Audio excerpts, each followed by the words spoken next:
कतनो उठाइब भैया कोठाय अटरिया एगो माई बिना। कतनो उठाइब भैया कोठाय अटरिया एगो माई बिना।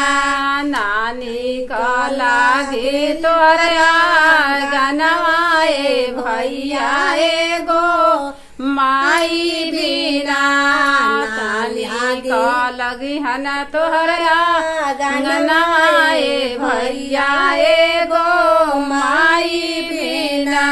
कतनो सजैब भैया दुआरा दलनिया एगो माता बिना।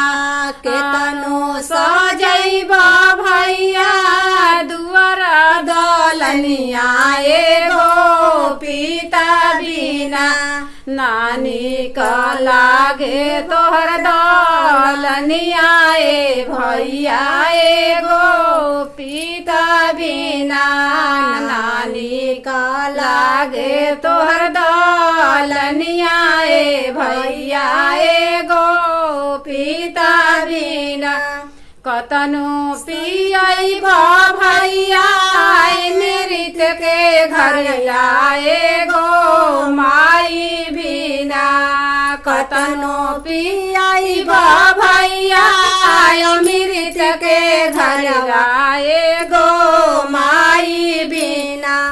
नामी हन माई के दुलरवाए भैया एगो माई बिना। ना मिली हन माई के दुलरवाए भैया एगो माई। ढाक माई दूधवा पियवली एगो माई बिना। आचरा ले ढाक माई दूधवा पियवली एगो माई बिना।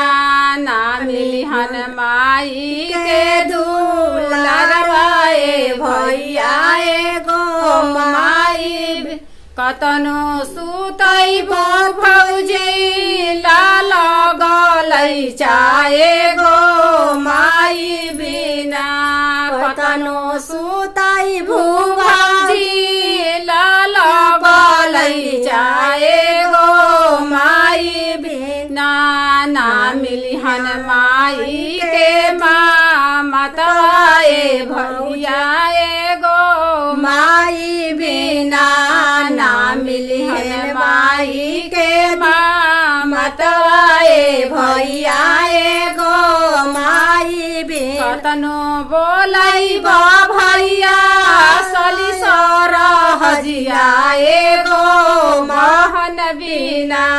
केतनो बोलैब भैया सली सरहजिया एगो महन बिना।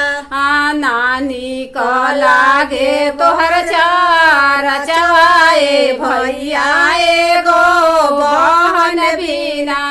नानी का लागे हन तोहर चार चवाए भैया एगो बहन बिना।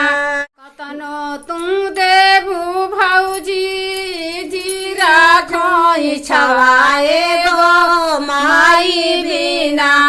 कतनो तुम देबू भौजी जीरा खोई छवाए गो माई बिना। ना भेली हन माई कवरियाए भौजी एगो माई बिना। ना भेटी हन माई कवरियाए भौजी एगो माई बिना। कतनो तुम देब भैया गैया धेनु गैया एगो माता बिना। कतनो तुम देब भैया गैया धेनु गैया एगो पिता बिना। ना भेटी हन पिता पैरियाए भैया एगो पिता बिना। ना भेटी हन पिता के पैरिया कमाई के कमाई ओई जा